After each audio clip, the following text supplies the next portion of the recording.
What if the man you loved, the father of your child, betrayed you in the most public, heartbreaking way, and then begged for a second chance? This is the raw, emotional journey of Emily, a woman who lost everything and found the strength to rebuild not just her life, but herself. Will you forgive or walk away? Where are you watching from? Tell us in the comments. And don't forget to subscribe so you never miss a powerful story like this. Nathan Cole stood beneath the blinding chandelier of the Crestmore Ballroom, the soft hum of chamber music and clinking glasses barely registering over the constant stream of admirers shaking his hand. Reporters buzzed at the edges of the gala like bees to nectar, waiting for a quote, a photo, a moment of billionaire brilliance. He gave them all the same smile, tight-lipped, practiced. On stage, a sleek LED backdrop flashed his name in white gold letters. Visionary of the Year. Applause followed him like a loyal shadow. Across the room, Emily Cole rested her hand on her growing belly, watching her husband through the rim of her untouched glass of ginger ale. Her feet ached in the silver heels she'd chosen with care, and the silk maternity dress, dusty rose, soft against her skin, suddenly felt suffocating in the candlelight. Every once in a while, Nathan would glance her way, smile politely, and turn back to another executive, another model, another conversation that didn't involve her. They were supposed to celebrate tonight.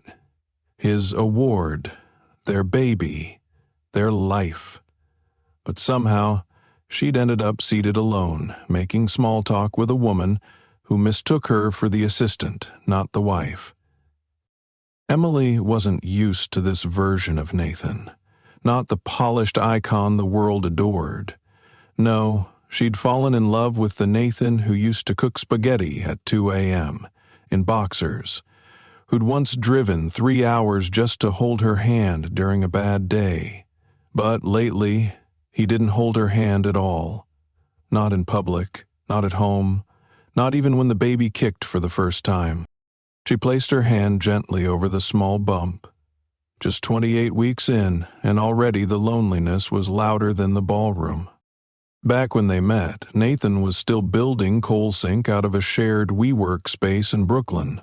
He'd walked into her nonprofit fundraiser wearing a button-down shirt that didn't quite fit and sneakers with duct-taped soles. He'd dropped his drink, called her sunlight in a bottle, and somehow convinced her to go for coffee after. Their chemistry had been undeniable. He was quick-witted, magnetic, and ambitious to a fault. She had admired that. She still did. But something had changed in him over the past year. He said it was the IPO, that the pressure had mounted, that investors were demanding more, that he needed to be everywhere at once. Emily believed him, at first. She understood stress. But stress didn't explain the late nights, the cold silences, the locked phone. It didn't explain the sudden cologne that lingered in his suits, the unfamiliar names on his expense reports. It didn't explain why he recoiled slightly whenever she reached for him in bed. Now he barely came home before midnight. When he did, he went straight to his office, lights on until dawn, claiming he was managing the Singapore team. Emily didn't argue. She just sat in bed, the baby rolling gently beneath her ribs. A burst of laughter drew her eyes back to the stage. Nathan had taken the mic. Cameras flashed as he gave a sleek speech, all gratitude and buzzwords. Words like disruption and legacy, family values and future generations.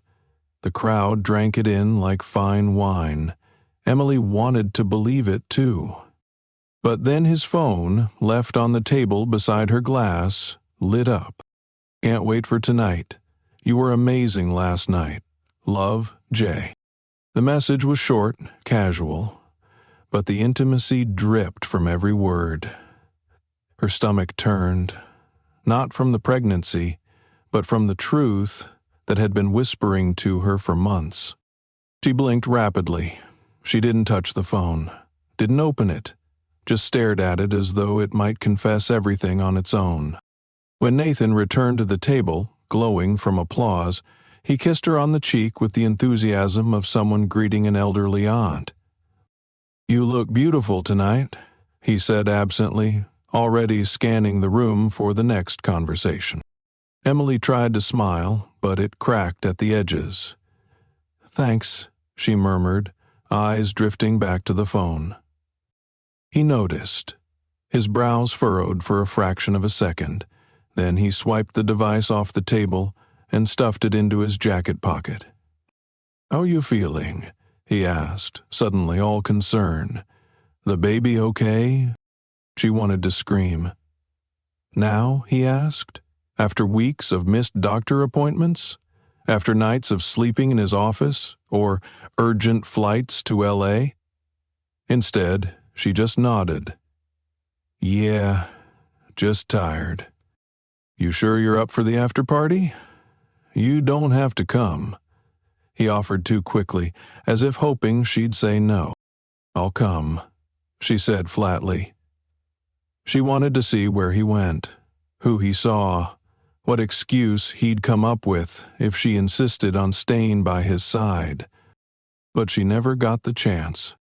Midway through the after-party, in a private penthouse suite rented out for VIPs, Nathan slipped away. One moment he was beside her, the next he was gone. Vanished into the marble hallways like a ghost in a tailored suit. Emily stood alone, music thumping in the background, a tray of untouched champagne flutes gleaming under neon lights.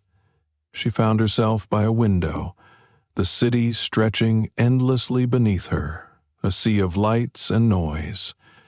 Her reflection stared back. Tired eyes, full lips pressed into a line, one hand on her belly like an anchor. She didn't cry. She didn't chase him. Instead, she stepped away from the party, hailed a cab, and rode home in silence. The apartment was dark when she arrived. Nathan wouldn't return until morning, if at all. She slipped off her heels, walked barefoot through the marble kitchen, and opened the fridge to drink straight from a bottle of juice. Her feet were swollen, her back ached, and she had never felt more alone in her life.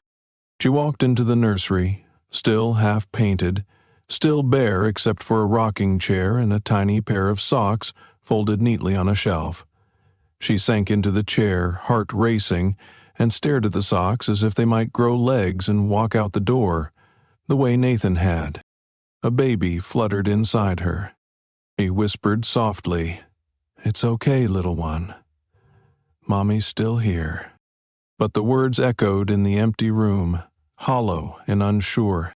The first time Nathan Cole saw Jenna Ray, she was draped in crimson silk, leaning against the champagne bar like she owned the room. It was the launch party for a new wearable tech line he'd quietly invested in, a vanity project really, but the crowd was a mix of influencers, models, and media darlings. She stood out not because she tried to, but because she didn't.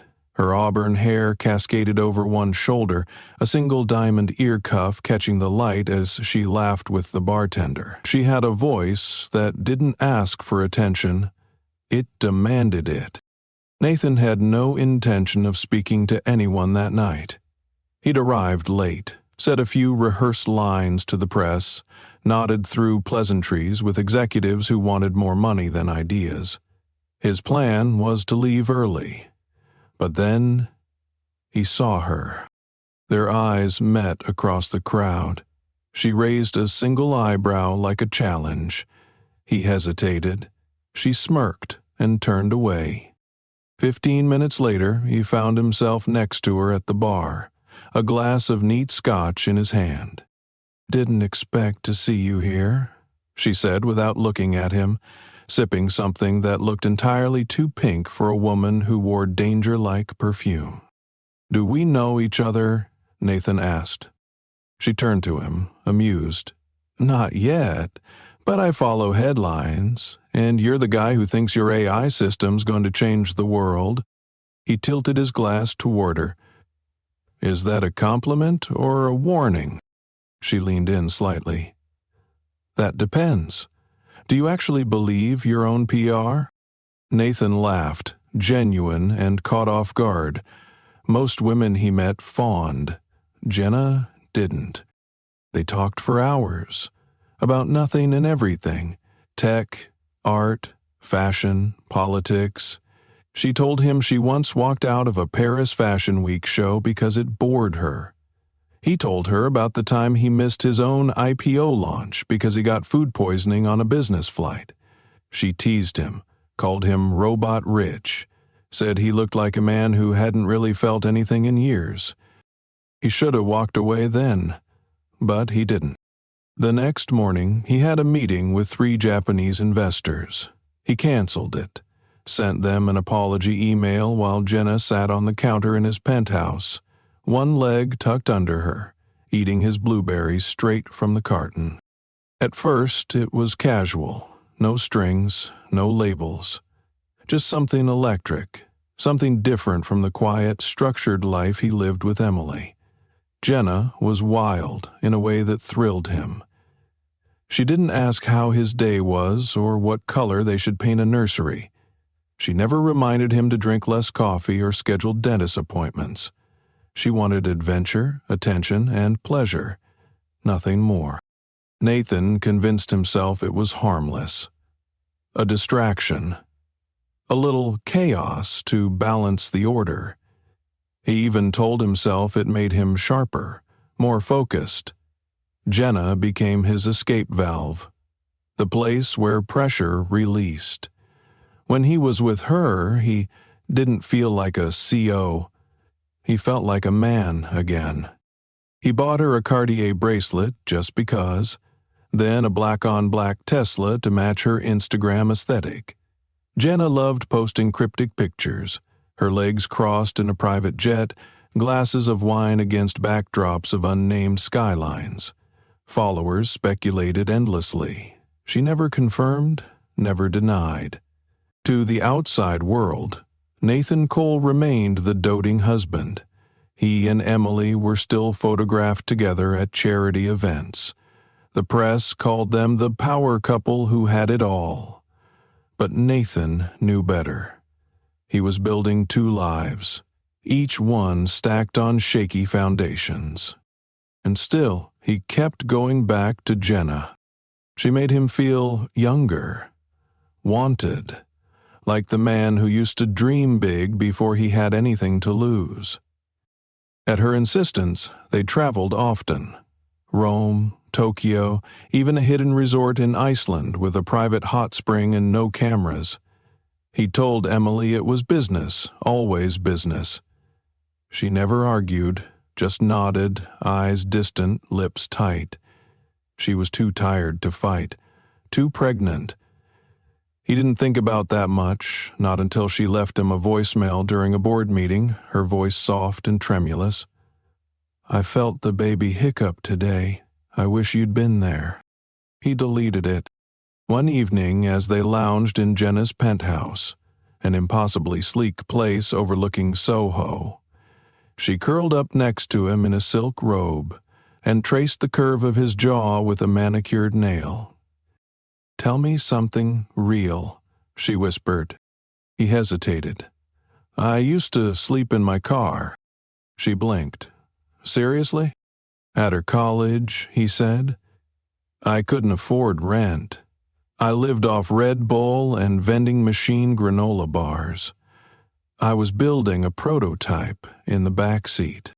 She looked at him, something shifting behind her eyes. "That's kinda hot," she said. He laughed. "I was 30 pounds skinnier and constantly sleep-deprived." She leaned in, lips brushing his ear. "Still hot." He kissed her then, and for a moment, he forgot he was married. Forgot about the crib waiting to be assembled. Forgot the ultrasound printout Emily had taped to the fridge at home. But not for long. One night Jenna asked him, "Would you ever leave her?" Nathan didn't answer right away. She didn't press. But the question hung between them like smoke. From that moment on, things changed. Jenna began to ask more questions. She wanted more time, more certainty, more of him. When he couldn't come over, she sent him photos. Her in designer lingerie, posed in front of mirrors or curled up in beds he never shared with her. She said she missed him. Said she wanted to wake up next to him, not just be the secret behind closed doors. One afternoon, she said it plainly. "I'm not built for second place, Nathan." He tried to keep her happy.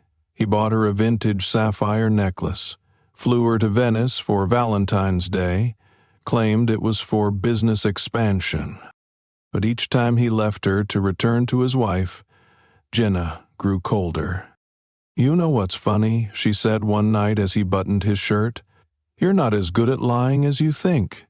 He froze. "What's that supposed to mean?" "It means," she said, standing and letting her robe fall to the floor, "you say you're stuck, but I think you like being split in two. It gives you power." "That's not fair." She shrugged. "Neither is being the woman you only call when it's convenient." He opened his mouth to speak, but she stopped him with a look. "I'm not your secret anymore, Nathan. Figure it out." He left her penthouse that night, with her words echoing louder than he expected. Back at home, Emily was already asleep on the couch, curled under a soft blanket, one hand resting on her belly. A bowl of popcorn sat unfinished on the table, the TV screen frozen on a paused rom-com. She looked peaceful, almost fragile. He watched her from the hallway, guilt building in his throat like acid. He wanted to speak, to wake her, to apologize. But instead he turned away and walked to his office, shutting the door behind him. His phone buzzed. A message from Jenna. "Tick-tock, lover. You're running out of time." The early signs weren't loud, they were quiet, almost polite, like whispers trailing through a grand, empty house. A subtle change in routine, the delayed good night, a new cologne she didn't recognize. At first, Emily Cole dismissed the oddities as byproducts of stress. After all, Nathan had always been obsessive when launching new ventures. She knew his rhythms. She'd seen him disappear into sleepless stretches before, mumbling code in his dreams and surviving on espresso and almonds. But this time it was different. He wasn't just distant. He was evasive. Emily had grown used to his absences, even when he was in the room. But the day she found a single blonde hair on the collar of his charcoal suit, long and unmistakably not hers, something in her cracked. She didn't confront him, not yet.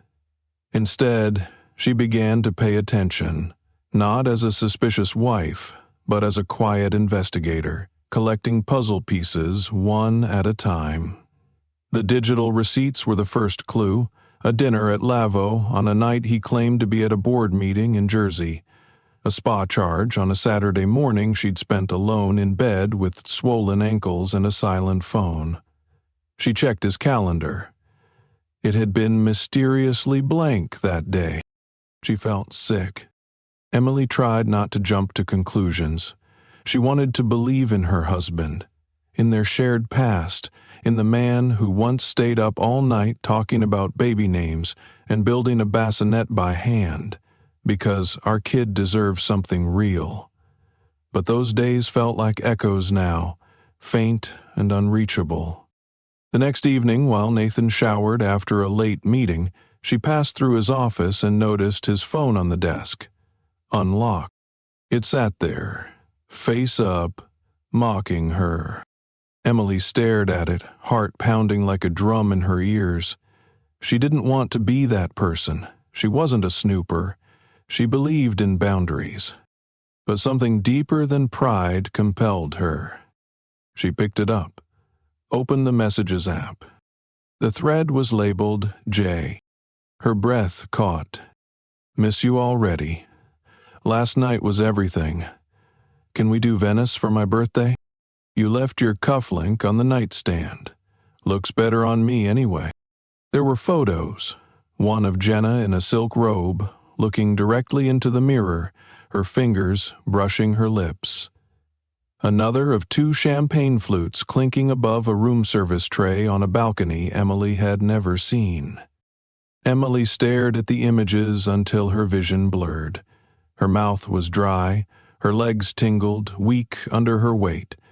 A fury rose in her chest, hot and confusing, mixing with heartbreak like oil in water. She didn't know if she wanted to scream, cry, or throw the phone into the fireplace. Instead, she put it down exactly as she found it. She walked calmly to the bedroom and lay in bed beside her husband, who emerged moments later, towel around his waist, humming like the world was fine. She didn't say a word. That night, she barely slept. The next day, Emily called Lila. Lila Morgan had been her best friend since college. Sharp-tongued, fiercely loyal, and never one to mince words. She was also a corporate attorney, someone who understood leverage, motive, and the cost of silence. Emily hadn't told her anything until now. She hadn't told anyone.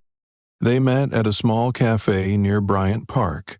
Emily wore sunglasses, though the sky was gray. Lila took one look at her and said, "You look like hell. Spill it." Emily didn't sugarcoat. She laid it out. All of it.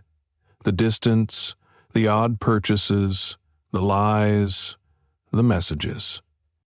Lila sat back, her jaw tight. "You need to protect yourself." "I don't even know where to start," Emily said, tears threatening to fall. "I don't work.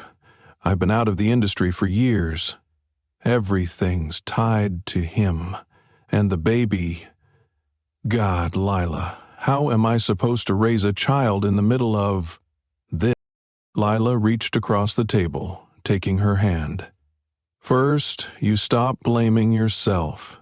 Then you get smart. If you want to stay, we strategize. If you want to leave, we prepare." "I haven't even confronted him," Emily whispered. "Then maybe it's time," Lila said gently. "But only when you feel ready." Emily nodded, though a storm brewed behind her eyes. She didn't feel ready. Not yet. She needed more proof, more time, more clarity. So she started gathering. She began snapping photos of receipts, discreetly saving screenshots of Jenna's social media posts. Emily created a hidden folder on her laptop titled Nursery Ideas to mask the truth, and inside it a growing collection of dates, locations, timestamps. Jenna wasn't subtle. Her Instagram was a highlight reel of expensive restaurants, rooftop lounges, and sleek hotel rooms. And often, the dates of those photos matched Nathan's so-called business trips. One post in particular made Emily's stomach flip. Jenna, smiling in a champagne-colored dress, her caption reading, "When he says you're his piece in the chaos," tagged, at a boutique hotel in Milan. Nathan had told Emily he was in Boston. She'd traced the charge to his Amex. The same day. Same location. The web of lies grew tighter. Emily started seeing through everything. His forced smiles, the polite pecks on the cheek, the way he never asked about the baby anymore unless prompted. She realized he hadn't touched her, not really touched her, in months. She told herself it was normal, that some couples drift during pregnancy. But the truth was sharper. He wasn't drifting. He was escaping. One night, she walked into his office to ask about setting up the nursery. He was hunched over his desk, scrolling through something with a faint smirk. When he looked up, his expression changed too quickly. "What's up?" he asked, his tone clipped. "I was thinking we could order the crib this weekend," she said, cautiously. "Can you just handle it?" he muttered, glancing back at his screen. "You know what you want better than I do." Emily froze. "Nathan, we haven't talked about anything baby in weeks. You missed my last appointment." He sighed. "I'm trying to keep a company from collapsing, Em. Not everyone can lie around comparing wallpaper swatches all day." The words hit her like a slap. Wallpaper swatches. Like her entire world was reduced to idle nesting. She blinked at him. "Is that what you think I do?" He didn't answer. Emily left the room quietly, retreating to the bedroom, her face burning with humiliation and anger. That night, she curled up on her side of the bed and stared at the wall, wondering when exactly she became invisible to the man she once believed would never hurt her. In the morning, Nathan was gone before she woke up. A note on the counter. "Conference call with Zurich team. Be back late." No kiss. No mention of her doctor's appointment at noon. No good luck. No I love you. Just business. That afternoon, as the doctor guided the ultrasound wand over her belly and pointed out the baby's spine and tiny fingers, Emily nodded and smiled, but inside, her heart was folding in on itself. She was alone. Even with a life growing inside her, she'd never felt so utterly alone. On the subway ride home, she made a decision. She would no longer wait for Nathan to come to her. Next time he walked through that door, she would be the one asking the questions. And this time, he wouldn't be able to lie. The night of Colesink's 10th anniversary gala arrived with all the pageantry of a royal coronation. The Grand Meridian Hotel sparkled under a sea of camera flashes, every detail polished to perfection. A gold-trimmed banner bearing Nathan's face hung from the second-floor balcony, and the ballroom buzzed with over 200 guests, tech moguls, influencers, celebrities, and media figures, all sipping champagne and waiting to be near the man of the hour. Emily stood at the edge of the room, her hand resting gently on her bump, trying to remember how to breathe in a room that didn't seem to have any air. Her dress, a custom navy velvet piece Lila had helped her pick out, felt suddenly too tight, her skin too exposed. People flitted past her with compliments and polite questions. "When are you due? You must be so proud of Nathan." But no one stayed long. She was a prop tonight. The pregnant wife. A charming detail in the billionaire's personal branding. Nathan hadn't spoken to her since they arrived. He was already deep in conversation with a venture capitalist from Dubai, flanked by photographers capturing him from every angle. His smile was perfect, his tux pristine, his charm effortless. No one could see the cracks. But Emily could. Earlier that evening, she'd placed a plain white envelope into her clutch. Inside it were 2 printed photos, one of Jenna and Nathan boarding a private jet to Milan, the other of them having dinner at a rooftop restaurant. Nathan's hand on Jenna's thigh, laughing like a man with no secrets. Emily hadn't decided what she'd do with the envelope. Part of her had planned to wait, to confront him quietly at home. But standing there alone, watching him soak in admiration like it was oxygen, something inside her shifted. She was done waiting. The MC tapped the microphone, and a hush fell over the crowd. "Ladies and gentlemen," he announced, "please welcome the visionary, the founder and CEO of Colesink, Nathan Cole." Thunderous applause erupted. Nathan ascended the stage with a calm, magnetic confidence, waving and nodding as if he were stepping onto the cover of Forbes in real time. Emily watched from below, her heart pounding not with pride, but with dread. Nathan began to speak. He talked about innovation, risk, resilience, about building a company with nothing but a dream and a laptop, about how much the future mattered, about values. That was when Emily moved. She stepped forward, weaving through the crowd with careful grace, one hand on her belly, the other clenching the envelope. She approached the foot of the stage just as he launched into a story about sleepless nights and unwavering support from loved ones. His eyes caught hers for the briefest second. He hesitated. Emily smiled tightly and extended her hand upward. A pause rippled through the room. Nathan cleared his throat and stepped down from the podium, still holding the mic in one hand. He met her halfway down the steps, plastering on a camera-ready grin. "Hey," he said under his breath, leaning close. "What are you doing?" Emily didn't blink. She simply slipped the envelope into the pocket of his jacket and whispered, "You left this at home." Before he could speak, she turned and walked away, the hem of her dress gliding across the marble like smoke. She didn't look back. She exited through the side doors of the ballroom and into the cool, quiet corridor. A moment later, she was in the elevator, descending 30 floors in silence, her hands trembling slightly, but her expression hardening with every second. Back inside, Nathan slipped away from the party, ducking into a private lounge, heart racing.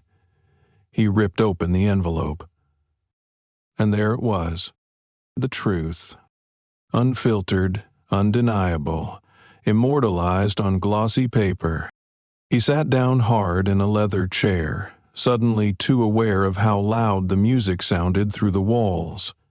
The room spun for a moment. He felt exposed, not just to Emily, but to the entire night, to everything he'd built. How long had she known? How much had she seen? Before he could answer those questions, the door burst open. "Where's your wife?" a voice snapped. "Jenna." She was breathless, her red dress hugging her like a warning. Her eyes darted around the room, then landed on the envelope in his hands. She froze. "You told her," she said flatly. Nathan stood, tucking the photos away. "Not exactly. She figured it out." Jenna stepped closer, her voice low and sharp. "You were supposed to end it. You said, after the gala. You promised." Nathan rubbed his face. "I didn't think it would go down like this." "You didn't think?" she hissed. "You thought you could keep us both indefinitely? That I'd be content waiting for scraps while your pregnant wife plays the devoted victim?" "Lower your voice," he warned, glancing at the closed door. "I will not," she snapped. "I gave you everything, Nathan. Time, discretion, support. I kept your secrets. I built a future in my head, waiting for you to grow a damn spine." "I never asked you to," he muttered. Jenna recoiled. "Excuse me?" "I never asked for forever," he repeated, his voice cold. "You wanted something I wasn't ready to give."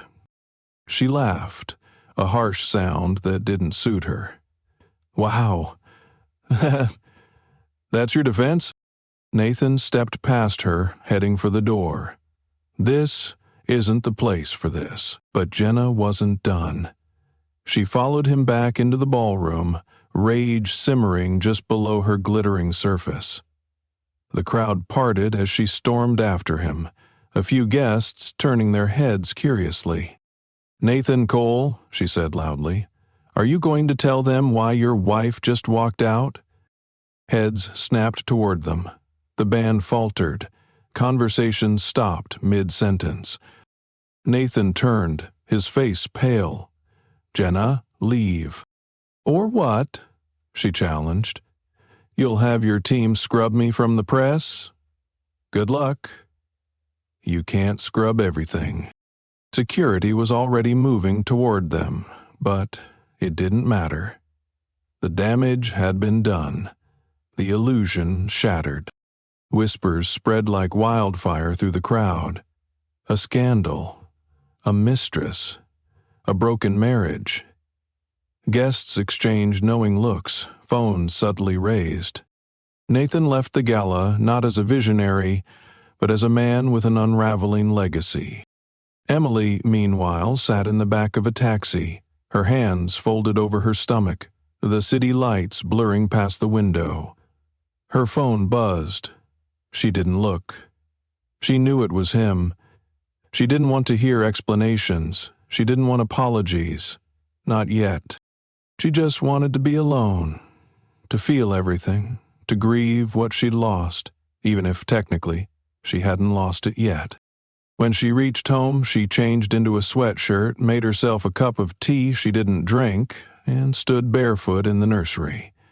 The walls were still blank, the crib still in its box. But for the first time, the room didn't feel like a waiting space. It felt like a beginning. A painful one, yes, but a beginning nonetheless. Emily hadn't planned to go into labor that morning. She hadn't planned on anything, really, except gathering the last of her documents and returning to Lila's apartment before Nathan got home. The fallout from the gala 3 nights ago still echoed in every inch of her chest. Her husband hadn't slept at the penthouse since, at least not that she'd seen.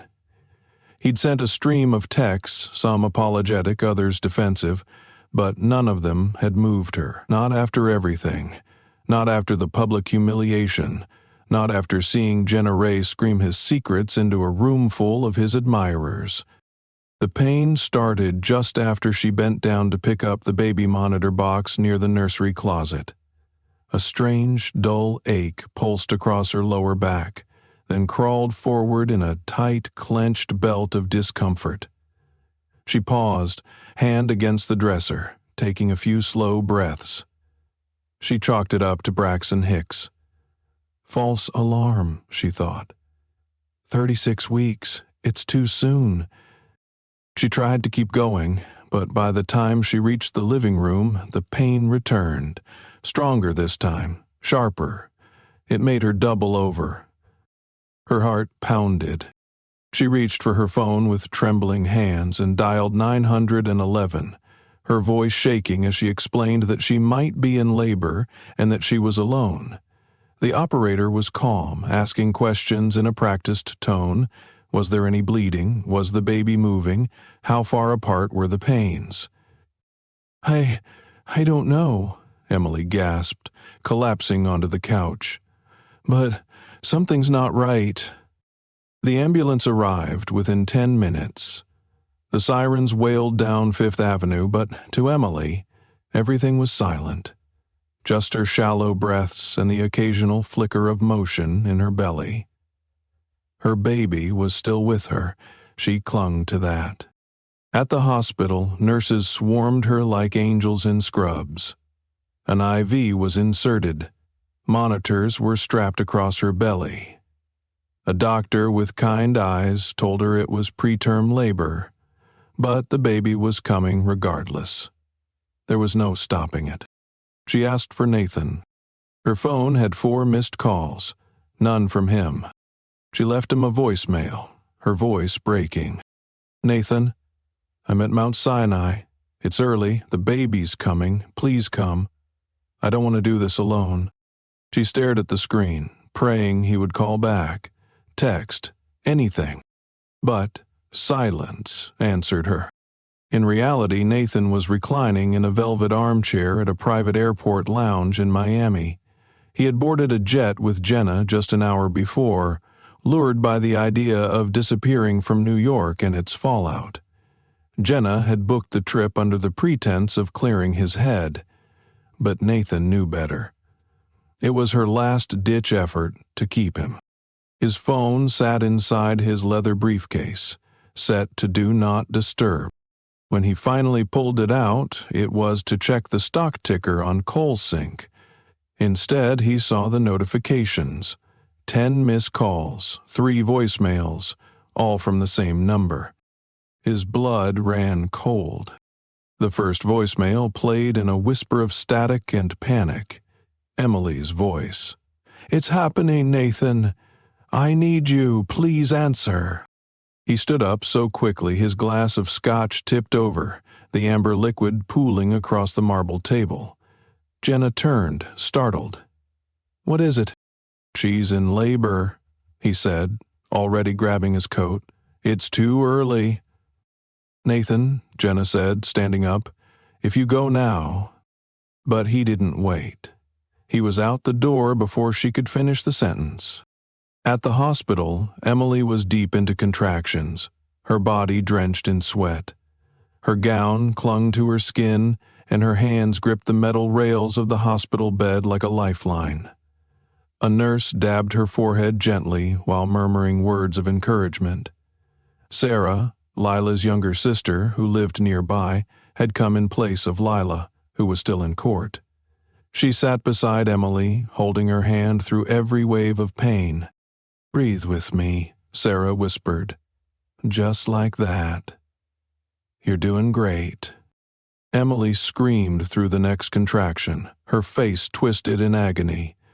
"He's not coming, is he?" Sarah didn't answer. She didn't have to.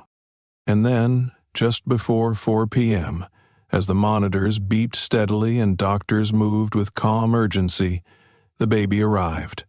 A tiny, wailing bundle, flushed and fragile, barely over 4 pounds.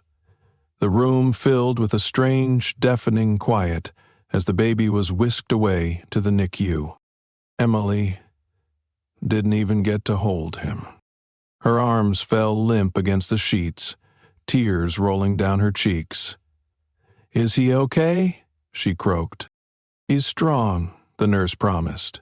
"He just needs some help breathing right now. We've got him." A few minutes later, the door burst open and Nathan appeared, disheveled, pale, eyes wide with guilt. He looked like a man who had been running through a storm, and in many ways he had. Emily stared at him from the bed, her hair plastered to her forehead, her lips cracked and dry. "You're late," she whispered. Nathan moved toward her slowly. "Emily, I'm so sorry." She looked away. "He's in the NICU. He's so small, Nathan." He stood there frozen, his hands limp at his sides. "Can I see him?" She didn't answer, but Sarah did. "They'll let you visit soon. They're stabilizing him." Nathan nodded and took the chair beside Emily, but she flinched when he touched her hand. He pulled back. Hours passed. Nathan was allowed into the NICU late that evening. He stood outside the glass box, staring at the infant inside. A tiny boy connected to monitors, his chest rising in shallow rhythm. For the first time in weeks, maybe months, something in Nathan broke. The weight of it all crashed down. The affair, the lies, the selfishness, the pride. This was his son. He pressed his palm gently against the glass and whispered, "I'm here." Emily joined him later, wheelchair-bound and quiet. She didn't speak, just looked at the baby with eyes filled with exhausted love. They stood side by side in silence, no longer enemies, not quite partners, just two people tied together by something far more fragile and real than reputation. Back in the hospital room, Nathan pulled a chair to her bedside and tried again. "I messed everything up." Emily closed her eyes. "I was scared," he continued, his voice cracking, "of responsibility, of becoming irrelevant. And Jenna, she was—" "Don't," Emily said sharply. "Don't talk about her. Not here." He nodded. "I'll fix it. I'll fix everything." She opened her eyes and looked at him. "If you want to be a father, then be one. But don't think flowers and apologies can erase what you did." "I'll end it with her," he said quickly. "Right now. I swear." "Don't promise me," she whispered. "Prove it." And with that she turned away, curling gently onto her side, one hand resting over her now flat belly, the other cradling the memory of everything she had endured. The apartment was quiet when Emily returned, but it no longer felt like home. She moved slowly, sore and tired, carrying her small hospital duffel bag in one hand while Sarah gently guided her from the elevator. The silence was almost comforting. At least it didn't lie to her the way Nathan used to. Her body still ached from delivery, and her heart, though bruised beyond recognition, beat with a new rhythm: survival, protection, resolve. The baby was still in the NICU, growing stronger each day, but she couldn't bear the thought of being in that hospital room a second longer without a moment to herself.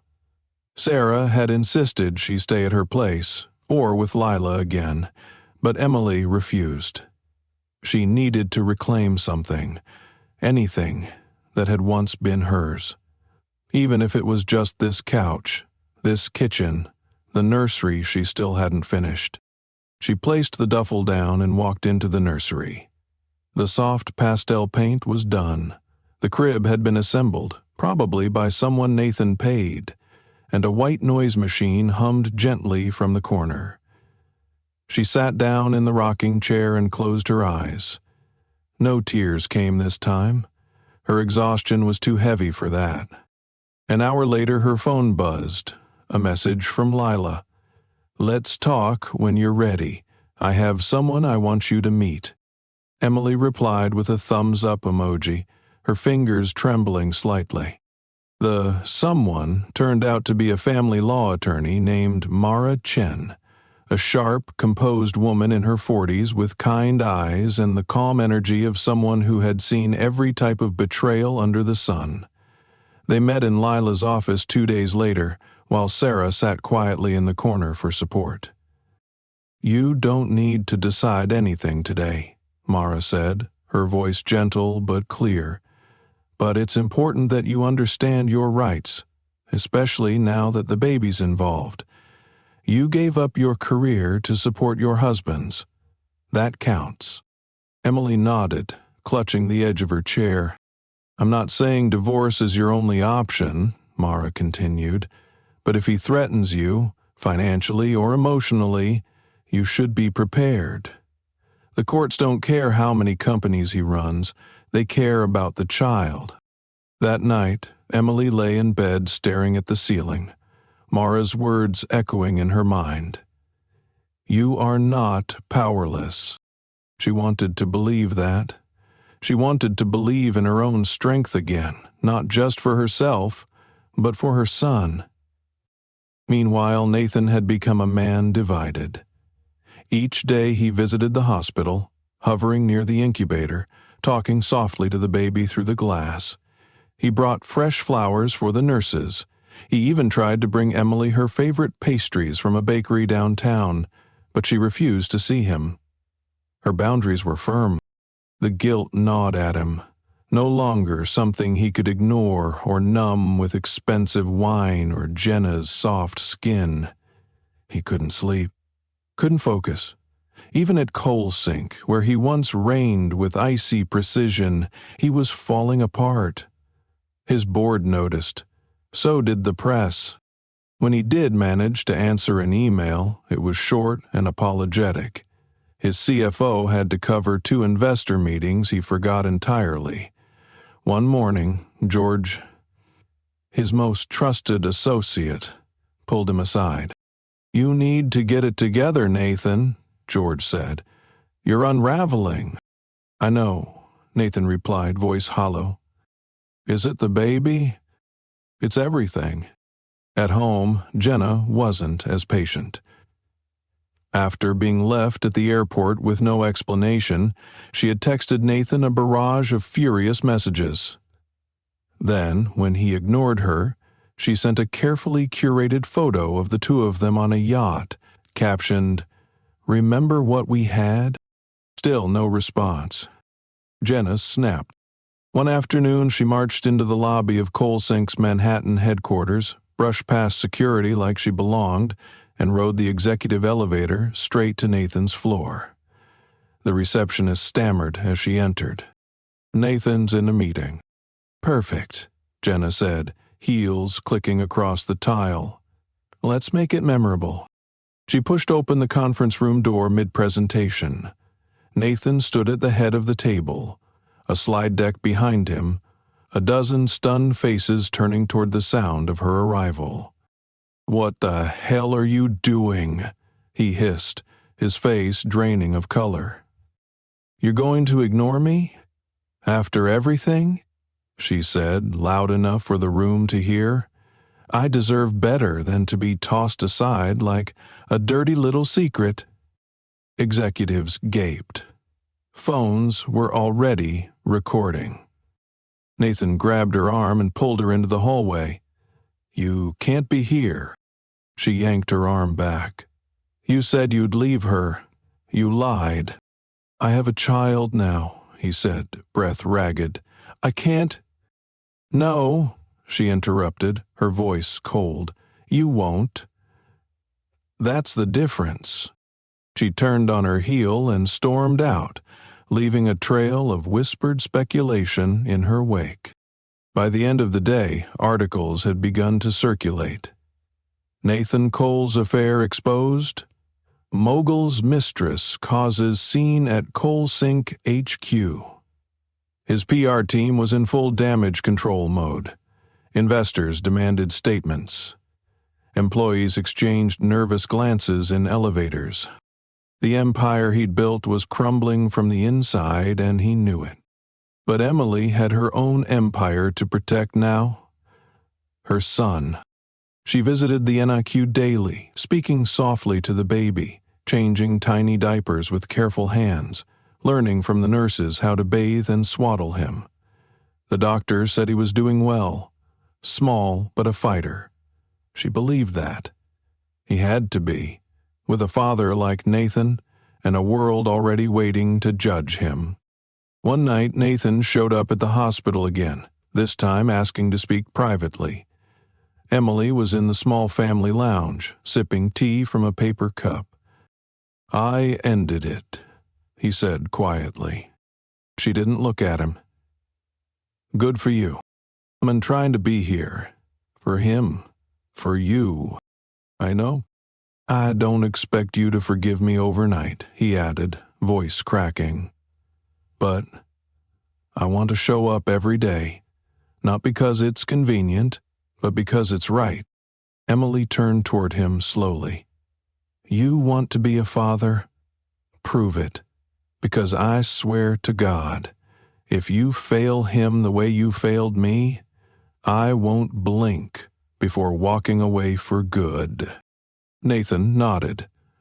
"I know. And one more thing," she said. "No more secrets. If I even sense you're lying again, we're done. I'll raise this child on my own, with or without your money." His voice caught in his throat. "I believe you." He did. And in that moment, more than any press release, any speech or apology, he saw the price of what he'd almost lost. Not just the woman, not just his son, but the chance to become something better than the man he had been.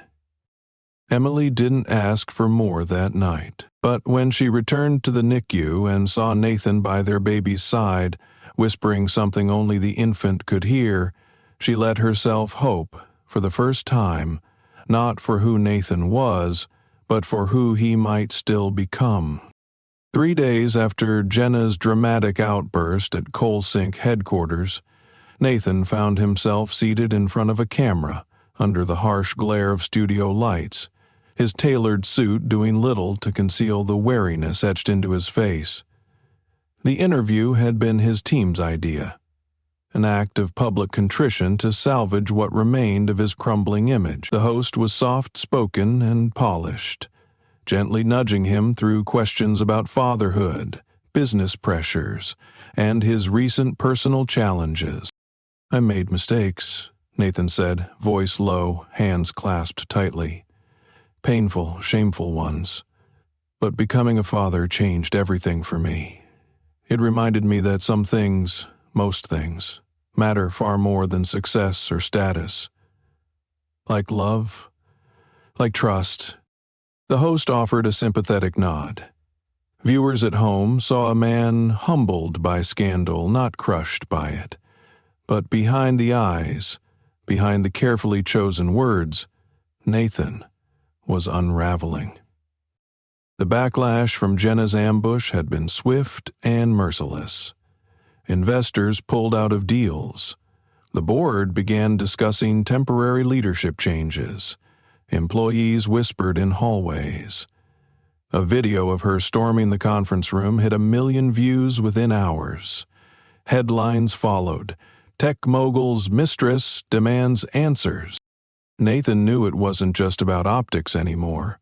It was about trust, from every direction, from the public, from his employees, and, most painfully, from Emily. The same night the interview aired, Emily sat on the edge of her hospital bed, holding a printout of the custody agreement Mara had prepared. The baby was still in the NICU, but growing stronger each day. She could feel the weight of every decision ahead of her pressing down, knotting her chest. She had asked Mara for a legal separation, not a divorce, not yet. She wanted control. She wanted to establish boundaries. She needed Nathan to understand that words weren't enough. He would have to work for every inch of ground he hoped to regain. He arrived late that evening, wearing the same suit from the interview, his tie loosened, his eyes tired. "Did you see it?" he asked, standing awkwardly by the door. Emily didn't look up. "I saw the headlines. I didn't bother with the PR spin." "It wasn't spin." She glanced at him then, expression unreadable. "You did what you had to. For your image." "No," he said quietly. "For you. For him." She stared at him for a long moment, then handed him the agreement. "You want a second chance. Sign this. No contact with Jenna, full financial transparency, co-parenting terms. You break one clause and I walk." Nathan took the papers, his hands shaking slightly. "And us?" Emily's eyes softened, but only slightly. "That depends on whether you can become someone I trust again. I'm not promising forgiveness. I'm promising honesty. Mine. You want more? Earn it." He nodded. "I will." In the days that followed, Nathan showed up. He visited the NICU every morning before work, brought Emily coffee, took notes during the doctor's rounds, and learned how to change diapers with trembling hands and quiet determination. His presence didn't erase the past, but it began to chip away at the walls Emily had built. Then came the letter. It arrived on a Thursday morning, addressed to Nathan at his office. No return address.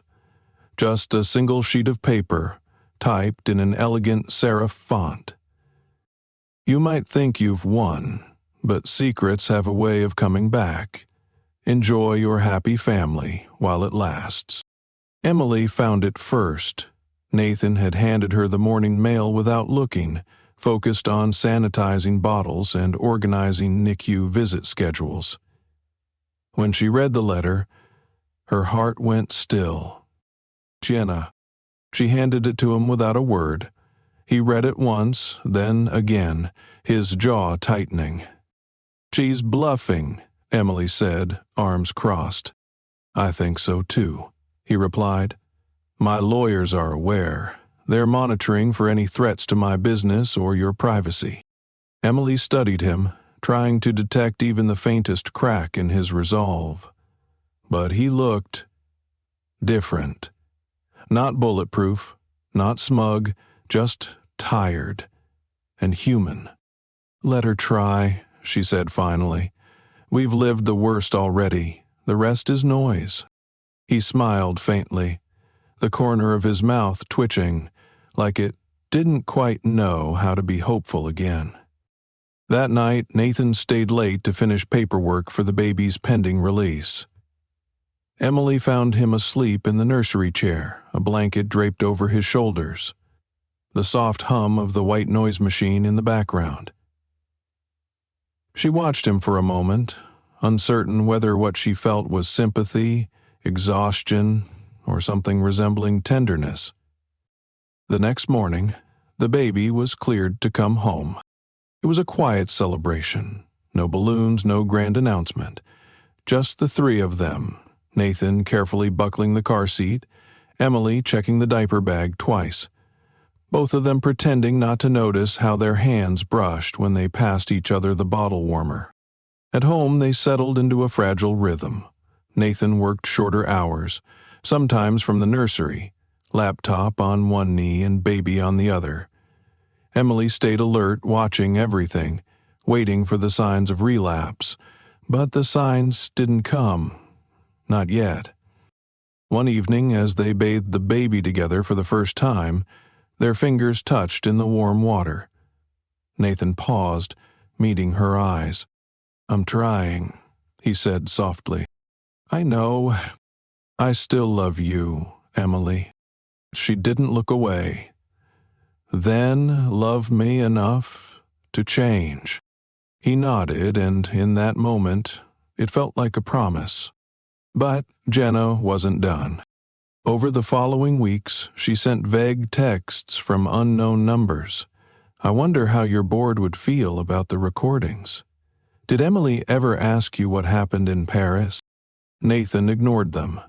He changed his number, increased his security detail, filed for a restraining order. His lawyers sent cease and desist letters. But Jenna's presence, though distant, lingered like smoke from a long-dead fire. Emily never asked what the texts said. She didn't want to know. Instead, she focused on the baby, on the midnight feedings, the diaper explosions, the soft coos and impossibly tiny fingers. She focused on what was real, on the life she had brought into the world and the woman she had become because of it. One afternoon, she sat with Sarah and Lila at the park, watching other mothers push strollers and laugh with their toddlers. "He's trying," she said simply, eyes on the horizon. Sarah frowned. "And is that enough?" Emily paused. "Maybe. For now. I don't forgive him. But I see the man I married again. And the one I might be able to trust." Lila nodded. "Just remember, second chances don't mean forgetting the first betrayal." "I haven't forgotten," Emily said. "I've just chosen not to let it define me." Back home, Nathan waited with the baby cradled in his arms, bouncing gently by the window, the afternoon sun casting a soft halo over them both. He looked up when she walked in, hope flickering in his eyes. "Everything okay?" he asked. She stepped forward, brushing a hand over their son's head. "He missed a nap." "Yeah," Nathan chuckled. "He's stubborn. Gets it from you." Emily smiled, barely, but it was real. She wasn't ready to say she loved him again, but she was ready to see where this new version of their life might lead. And that, for now, was enough. It started with pancakes. On a crisp autumn morning, Nathan stood in the kitchen, flipping imperfect circles of batter onto a hot skillet, the scent of cinnamon and butter curling into the air. He was barefoot, hair tousled, wearing a faded t-shirt and joggers stained with a splash of baby formula. The baby, now 4 months old, gurgled happily in his high chair nearby, kicking his tiny feet and flinging a rattle toward the floor with glee. Emily watched from the doorway, arms folded, still unsure what to make of the strange new rhythm their life had taken on. It was domestic, quiet, almost normal. A year ago, she couldn't have imagined this version of Nathan, a man who paused business calls to warm bottles, who'd learned lullabies by heart, who let himself be humbled by sleep deprivation and diaper duty. But here he was, humming off-key while scooping eggs onto a plate, turning around with a triumphant grin like he'd just negotiated $1 million deal. "I only burned 2 this time," he said, placing a plate in front of her. But when she returned to the NICU and saw Nathan by their baby's side, whispering something only the infant could hear, she let herself hope, for the first time, not for who Nathan was, but for who he might still become. 3 days after Jenna's dramatic outburst at Coal Sink headquarters, Nathan found himself seated in front of a camera, under the harsh glare of studio lights, his tailored suit doing little to conceal the wariness etched into his face. The interview had been his team's idea, an act of public contrition to salvage what remained of his crumbling image. The host was soft-spoken and polished, gently nudging him through questions about fatherhood, business pressures, and his recent personal challenges. "I made mistakes," Nathan said, voice low, hands clasped tightly. "Painful, shameful ones. But becoming a father changed everything for me. It reminded me that some things, most things, matter far more than success or status. Like love, like trust." The host offered a sympathetic nod. Viewers at home saw a man humbled by scandal, not crushed by it. But behind the eyes, behind the carefully chosen words, Nathan was unraveling. The backlash from Jenna's ambush had been swift and merciless. Investors pulled out of deals. The board began discussing temporary leadership changes. Employees whispered in hallways. A video of her storming the conference room hit 1 million views within hours. Headlines followed. "Tech mogul's Mistress demands answers." Nathan knew it wasn't just about optics anymore. It was about trust, from every direction, from the public, from his employees, and, most painfully, from Emily. The same night the interview aired, Emily sat on the edge of her hospital bed, holding a printout of the custody agreement Mara had prepared. The baby was still in the NICU, but growing stronger each day. She could feel the weight of every decision ahead of her pressing down, knotting her chest. She had asked Mara for a legal separation, not a divorce, not yet. She wanted control. She wanted to establish boundaries. She needed Nathan to understand that words weren't enough. He would have to work for every inch of ground he hoped to regain. He arrived late that evening, wearing the same suit from the interview, his tie loosened, his eyes tired. "Did you see it?" he asked, standing awkwardly by the door. Emily didn't look up. "I saw the headlines. I didn't bother with the PR spin." "It wasn't spin." She glanced at him then, expression unreadable. "You did what you had to. For your image." "No," he said quietly. "For you. For him." She stared at him for a long moment, then handed him the agreement. "You want a second chance. Sign this. No contact with Jenna, full financial transparency, co-parenting terms. You break one clause and I walk." Nathan took the papers, his hands shaking slightly. "And us?" Emily's eyes softened, but only slightly. "That depends on whether you can become someone I trust again. I'm not promising forgiveness. I'm promising honesty. Mine. You want more? Earn it. He nodded. I will. In the days that followed, Nathan showed up. He visited the NICU every morning before work, brought Emily coffee, took notes during the doctor's rounds, and learned how to change diapers with trembling hands and quiet determination. His presence didn't erase the past, but it began to chip away at the walls Emily had built. Then came the letter. It arrived on a Thursday morning, addressed to Nathan at his office. No return address. Just a single sheet of paper, typed in an elegant serif font. You might think you've won, but secrets have a way of coming back. Enjoy your happy family while it lasts. Emily found it first. Nathan had handed her the morning mail without looking, focused on sanitizing bottles and organizing NICU visit schedules. When she read the letter, her heart went still. Jenna. She handed it to him without a word. He read it once, then again, his jaw tightening. She's bluffing, Emily said, arms crossed. I think so too, he replied.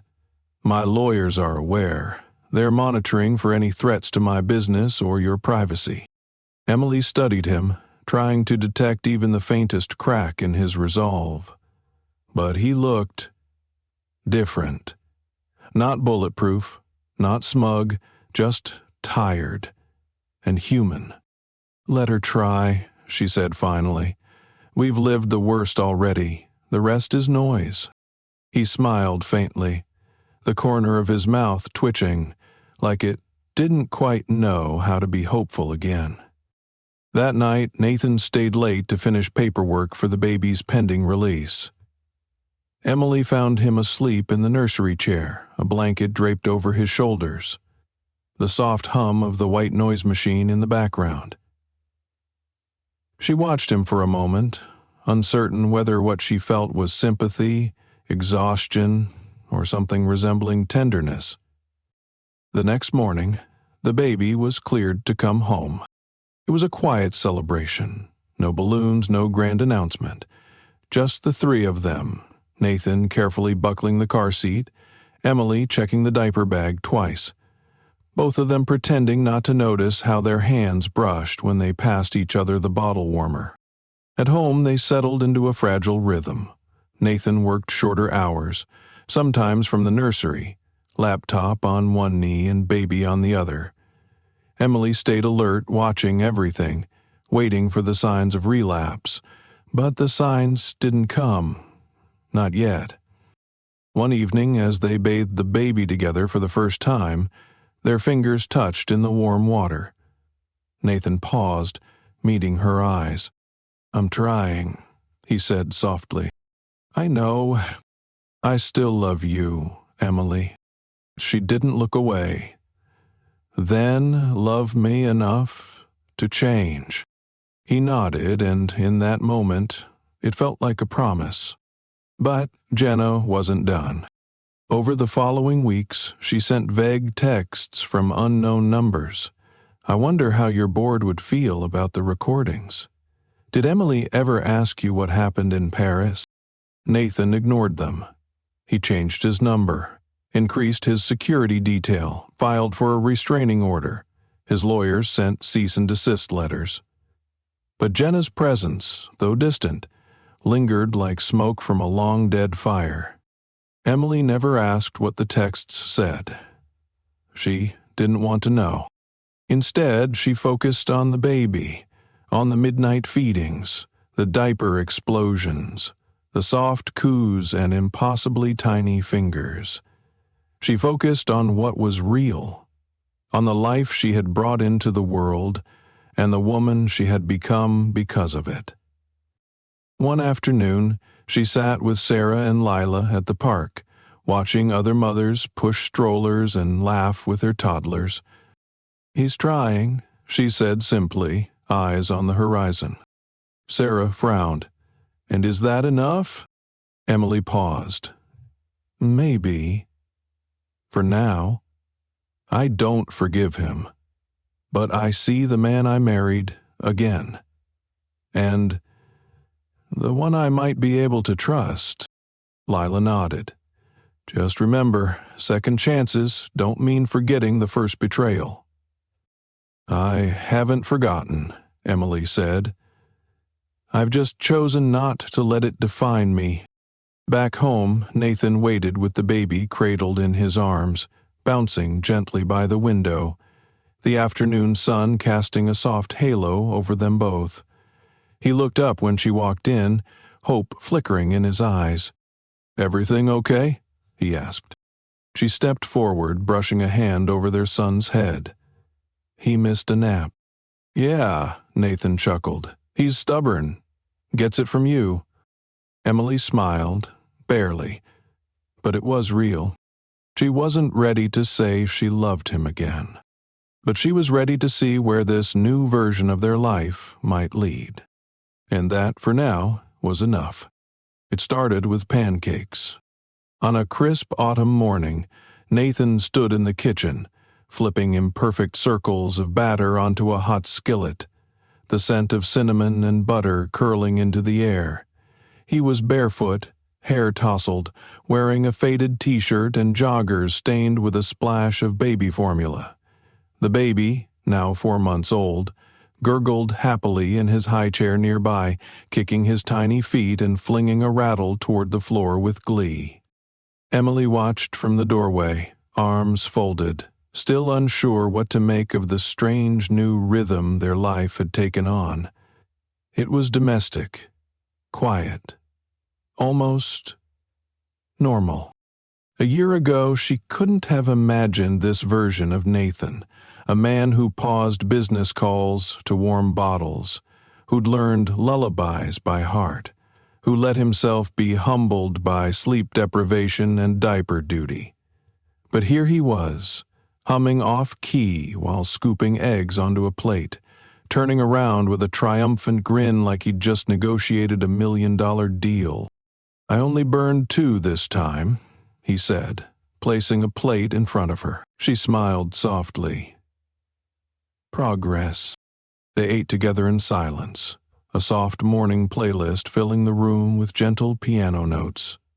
The baby squealed, demanding attention, and Nathan swooped in dramatically, lifting him from the high chair and planting loud kisses on his cheek. Emily couldn't help but laugh as their son reached for Nathan's nose and tugged with baby force strength. Nathan winced. "He's got your grip." "He's got your temper," Emily replied, arching a brow. They laughed. For a moment, it felt effortless. After breakfast, Nathan took the baby for a walk through the park, something he now did almost daily. Emily used the time to answer emails and check in on a few freelance clients. Slowly, carefully, she had begun to rebuild her professional life. Branding consultations, social impact projects, the kind of work that had once defined her. It felt good to have a space of her own again, even if it was still carved out between naps and feedings. Therapy was still a weekly ritual, sometimes alone, sometimes with Nathan. Their sessions were raw, sometimes awkward, often uncomfortable. Nathan had a hard time talking about emotions. He still defaulted to problem solving, as if he could fix the past. Emily didn't let him. "You can't schedule your way out of betrayal," she'd told him once, her voice steady. He nodded. He was learning. Bit by bit, the distance between them shrank. Nathan was patient. He didn't push. He gave her space, responded with action instead of promises. He stopped asking for forgiveness and focused instead on showing up. At 3 a.m. feedings, at pediatric appointments, with notes left on the bathroom mirror. "You're stronger than you know. Thank you for not giving up on me." One weekend, they drove upstate to a small cabin near a lake, a place they'd once talked about visiting back when life was still dreams and plans scribbled on napkins. Nathan carried the bags while Emily wrapped their son in a soft blanket and stepped onto the porch, inhaling the clean air, the quiet. They didn't talk much that night, just sat together by the fire after the baby had fallen asleep, sipping tea and listening to the wind rustle through the trees. "You know," Nathan said finally, his voice low, "I never really understood what I had to lose until I almost lost it." Emily didn't respond right away. She stared into the flames, remembering the girl she'd been when they met. Hopeful, a little naive, fiercely in love. "I don't think I'll ever be the woman I was before," she said. He looked at her, the firelight casting shadows across his face. "Maybe that's a good thing." She met his gaze, surprised. "You're stronger now," he continued, "clearer, and I respect you more than I ever have." There was a long pause. "I want to renew our vows," he said. Emily blinked. "What?" "Not a big thing. No cameras, no headlines, just us. And him." He gestured toward the monitor where their son's soft breathing could be heard. She looked down at her mug, unsure. "Do you think vows mean anything after they've already been broken?" Nathan leaned forward. "Only if we mean them differently now. Not as promises we hope to keep, but as choices we make every single day." That stayed with her.